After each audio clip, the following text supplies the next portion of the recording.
जय जगन्नाथ नमस्कार।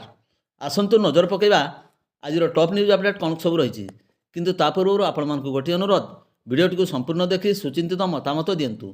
जो मैंने चैनल को प्रथम कर सब्सक्राइब करूँ एवं आसुवा बेल आइकन को प्रेस करूँ जहाँफल प्रत्येक नूतन भिडियोर नोटिफिकेशन आप सर्वप्रथम पाइपर। तेज आसतु नजर पकईवा आज प्रमुख खबर गुड़िक।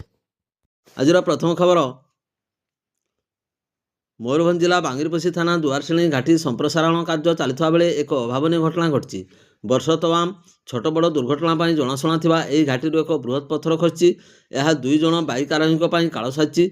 पत्थर चपारे बाइक आरोही दुई जन गुरुतर हो पड़ती। सेमानंकु डाक्तरखाना भर्ती कराई। सूचनायोग्य रास्ता काम संप्रसारण 135 कोटी टंका व्यय काम चलती। गुजरात एक कंपानी यही कार्य करुच्ची। पहाड़ में मेसीन साहाय्य कार्य चलता बेले हठात एक बड़ पत्थर खसी पड़ू बाइक रे जाउथबा दुई आरोही गुरुतर हो पड़ती। उभय को बांगीरपोशी गोष्ठी स्वास्थ्य केन्द्र में प्राथमिक चिकित्सा दिया बारिपदास्थ पंडित रघुनाथ मुर्मू मेडिकल कॉलेज और डाक्तरखाना को पठाई। ठिकादार मनमुखी कार्यपाई प्राय समय घाटी जाम रोचे बोली अभियोग होउची। पुलिस घटनास्थल पहुंची अधिक तदंत जारी रखी। परवर्ती खबर मोरडा निर्वाचन मंडल तथा राजगंजपुर थाना अधीन नलगजा ग्राम में जैनिक दंपति शनिवार अपराह्न घरे ताला पकाई स्थानीय नलगजा बजार को जाइଥିବା बेले काम सारी अपराह्न घर को फेरिबा परे ताला भांगी दुर्वृत्त माने लक्ष लक्ष टंकार सुना रूपा अलंकार चोरी करथिबा नै देखिबाकू पाइथिले। शनिवार अपराह्न 2टारे राजगंजपुर थाना लिखित अभियोग करछंती। सूचना मुताबक नलगजा ग्रामर तुकाराम टुडू निजर स्त्री आह्लादी टुडू सहित घरे ताला पकाई निकटस्थ नलगजा बजार को जाइथिले। बजार काम सारी घर को फेरिबा समय घर सम्मुख में छिड़ा होइथिबा देखि कौनसी बंधु संपर्क आसथिबार अनुमान करथिले। पाखकू आसिबा परे 3 जन अजଣା युवक आसथिबार देखिबाकू पाइथिले। फाटक खोलिबा समय घर भितर 2 जन युवक आखि पिछुड़ाके बाहरी घटनास्थल चंपड़ मारथिले। घरे पशि देखिबा परे आलमीरा भांगी लक्ष लक्ष टंकार सुना रूपा अलंकार चोरी होइथिबा देखिबा पाइथिले। एने शनिवार अपराह्न तुकाराम राजगोविंदपुर थाना लिखित अभियोग करछंती। राजगोविंदपुर पुलिस घटनास्थल पहुंची छानबीन आरंभ करछि। परवर्ती खबर भारतीय रेलवे श्रमिक संघ पक्षर गोरमुसियाल श्रमिक सचेतनता कार्यक्रम अनुष्ठित।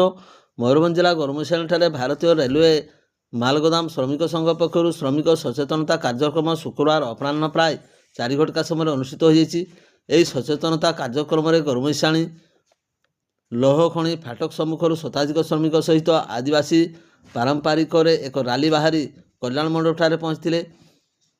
तेबे 1998 मसीह श्रमिक मानकर हक अधिकार को सरकार साकार करछंती।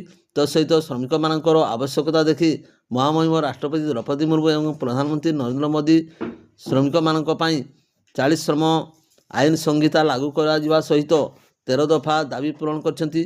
एप्रिल 1 रु यह लागू करा बोली सभास्थल संघर सभापति जनाल सभापति मनमोहन सेठी श्रमिक मानक उद्बोधन दे अवगत कराई। आउकू एक दस्तखत संबलित अभियान रे श्रमिक दाबी नहीं 30,000 श्रमिक मानकर एक दस्तखत नहीं राष्ट्रपति उद्देश्य प्रदान करा बोली कहिसंती।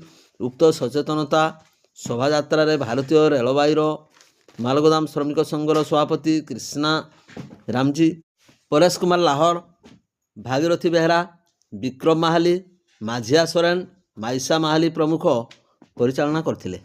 परवर्ती खबर सुरुकुना ग्राम ठारे खुंटा फरेस्ट विभाग पक्षर वनाग्नि रखा नहीं जनसचेतनता कार्यक्रम अनुष्ठित। मयूरभंज जिला उदला रेंज अधीन खुंटा फरेस्ट विभाग पक्षर वनाग्नि रखापी ग्रामवासी और जंगल सुरक्षा कमिटी को नहीं वनाग्नि विभिन्न ग्राम में बुधवार अपराह्न 4 घटिका समय जनसचेतना कार्यक्रम अनुष्ठित होती। अवसर में खुंटा फरेस्टर अधीन सुरुकुना ग्राम ठारे फरेस्टर अर्पिता देवांगना नेतृत्व में सुरुकुना जंगल सुरक्षा कमिटी सभापति जयराम मुर्मू, संजय मारंडी, फरेस्ट गार्ड क्षितिश आचार्य प्रमुख को नहीं होइथिला। आगको ग्रीष्म ऋतु थिबारु जंगल में निआं एक प्रमुख समस्या भाव उभा हेब जहाद्वारा व्यापक क्षयक्षति घटिबो।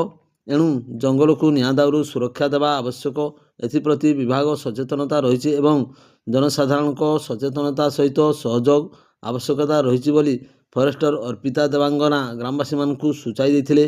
सेहीपरि शियालीघाटी पंचायतर केन्दुआ कुशुड़दा एवं କୁମ୍ଭୀରାହୁଡ଼ି ଗ୍ରାମଠାରେ ଅନୁରୂପ ଭାବେ ସଚେତନତା ସଭା ବିଭାଗ ପକ୍ଷରୁ ଅନୁଷ୍ଠିତ ହୋଇଯାଇଥିବା ଜଣାଇବାକୁ ମିଳିଛି।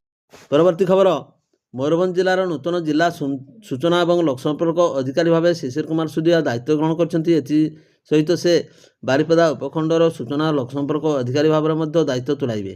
ଦାୟିତ୍ୱ ଗ୍ରହଣ କରିବା ପରେ 2024 ବ୍ୟାଚର ଓଡ଼ିଶା ସୂଚନା ସେବା OIS ଅଧିକାରୀ ଶ୍ରୀ ସୁଦୟା କହିଛନ୍ତି ଯେ ସରକାରଙ୍କ ବିଭିନ୍ନ ଜନକଲ୍ୟାଣକାରୀ ଯୋଜନା ଏବଂ କାର୍ଯ୍ୟକ୍ରମକୁ ଗଣମାଧ୍ୟମରେ ସହାୟତାରେ ଲୋକଙ୍କ ପାଖରେ ପହଞ୍ଚାଇବା ପାଇଁ ସର୍ବୋଚ୍ଚ ପ୍ରୟାସ ରହିବ।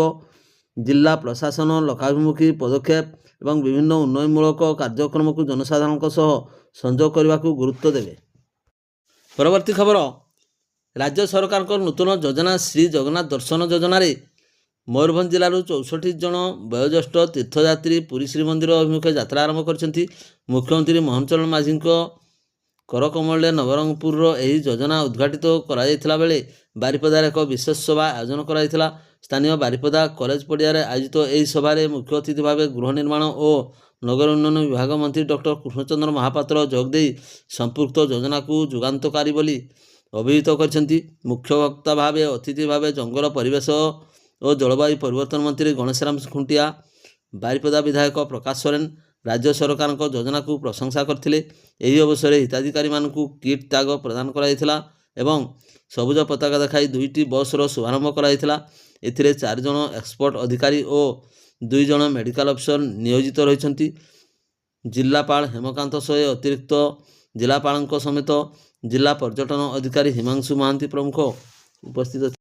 ପରବର୍ତ୍ତୀ ଖବର, ମୟୂରଭଞ୍ଜ ଜିଲ୍ଲା ରାଇରଙ୍ଗପୁର ବ୍ଲକ ଗରୁମଇଶାଣୀ ନିକଟସ୍ଥ ସୁଣ୍ଡଳ ଗ୍ରାମ ନିକଟରେ ଥିବା ନସ୍କରିଆ ପୀଠରେ ମହାଶିବରାତ୍ରି ପ୍ରବଳ ଭିଡ଼ ପରିଲକ୍ଷିତ ହୋଇଥାଏ। ପ୍ରାୟ 75 ବର୍ଷ ପୂର୍ବରୁ ଗ୍ରାମର ସର୍ବେଶ୍ୱର ଧଳଙ୍କୁ ସ୍ୱପ୍ନାଦେଶ ହୋଇଥିଲା। ପରଦିନ ଶ୍ରୀ ଧଳ ଗ୍ରାମ ମୁଖିଆ ଏବଂ ଗ୍ରାମବାସୀଙ୍କୁ ଏ ବିଷୟରେ ଜଣାଇଥିଲେ। ଏହି ଖବର ପ୍ରଚାର ହେବା ପରେ ସମସ୍ତେ ମିଶି ନସ୍କରିଆ ପାହାଡ଼ରେ ଥିବା ଏକ ଗୁମ୍ଫା ଭିତରକୁ ଯାଇ ଏକ ବିରାଟ ଶିବଲିଙ୍ଗ ଆବିର୍ଭାବ ହୋଇଥିବା ଦେଖିବାକୁ ପାଇଥିଲେ। ପୂଜାର୍ଚ୍ଚନା କରିବା ଆରମ୍ଭ କରିଥିଲେ। ସେହିଦିନଠାରୁ ଏହି ନସ୍କରିଆ ପୀଠରେ ପ୍ରତ୍ୟେକ ବର୍ଷ ଶିବରାତ୍ରି ଏବଂ ପଣା ସଂକ୍ରାନ୍ତି ଦିନ ପୂଜା ପାଇଥାନ୍ତି ଭୋଳାନାଥ। ପୂଜକ ବିନୋଦ କୁମାର ଧଳ ପୂଜା କାର୍ଯ୍ୟ ତୁଲାଇ ଆସୁଛନ୍ତି। ପ୍ରତ୍ୟେକ ବର୍ଷ ଏହି ପୀଠରେ ଭୋର 2ଟାରୁ ରାତ୍ର 10 ଘଟିକା ପର୍ଯ୍ୟନ୍ତ ଭକ୍ତଙ୍କର ଭିଡ଼ ଜମିଥାଏ। ଏହି ପୀଠକୁ ମୟୂରଭଞ୍ଜ ସମେତ ପଡ଼ୋଶୀ ଜିଲ୍ଲା କେନ୍ଦୁଝର, ଝାରଖଣ୍ଡ, ପଶ୍ଚିମବଙ୍ଗରୁ ହଜାର ହଜାର ଭକ୍ତଙ୍କର ସମାଗମ ହୋଇଥାଏ। ଏହି ପୀଠକୁ 2800 ମିଟର ଉଚ୍ଚ ବିଶିଷ୍ଟ ପାହାଡ଼କୁ ଚଢ଼ିବା ପାଇଁ ପାହାଚ ନଥିବାରୁ ଶ୍ରଦ୍ଧାଳୁ ବହୁ ଅସୁବିଧାର ସମ୍ମୁଖୀନ ହେଉଛନ୍ତି। ଏହାଛଡ଼ା ସୁରକ୍ଷା ବାଡ଼ ନଥିବାରୁ ବିପଦସଙ୍କୁଳ ଅବସ୍ଥାରେ ଧାଡ଼ି ବାନ୍ଧିଥାନ୍ତି ଭକ୍ତ। ଗତ ନିର୍ବାଚନ ସମୟରେ ଜନପ୍ରତିନିଧିମାନେ ଜିତିଲେ ପାହାଚ ନିର୍ମାଣ କରିଦେବେ ବୋଲି ପ୍ରତିଶ୍ରୁତି ଦେଇଥିଲେ, କିନ୍ତୁ ନିର୍ବାଚନ ଜିତିବା ପରେ ସରକାର ଗଠନ କରିବାର 1.5 ବର୍ଷ ପରେ ମଧ୍ୟ କୌଣସି ଆଖିଦୃଶିଆ କାର୍ଯ୍ୟ ହୋଇପାରିଲା ନାହିଁ। ତେବେ ଦେଖିବାକୁ ବାକି ରହିଲା ଭକ୍ତଙ୍କର ସୁବିଧା ନିମନ୍ତେ ସୁରକ୍ଷା ବାଡ଼ ଏବଂ ପାହାଚ କେବେ ନିର୍ମାଣ ହେଉଛି।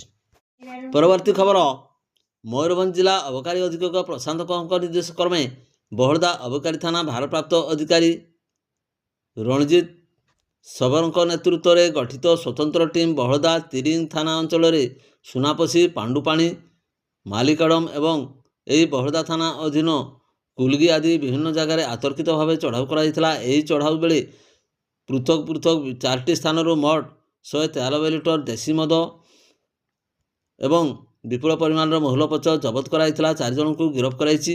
ଏହି ଚଢ଼ାଉ ସହ ଉପନିରୀକ୍ଷକ ସୁଶାନ୍ତ କୁମାର ନାୟକ, କନେଷ୍ଟବଳ ସୁରେନ୍ଦ୍ର ସୋରେନ, ରାଜେନ୍ଦ୍ର ସେନାପତି, ଫୁଲମଣି ହାଁସଦାଙ୍କ ସମେତ ଲଲାଟେନ୍ଦୁ ଶତପଥୀ ପ୍ରମୁଖ ସାମିଲ ହୋଇଥିଲେ।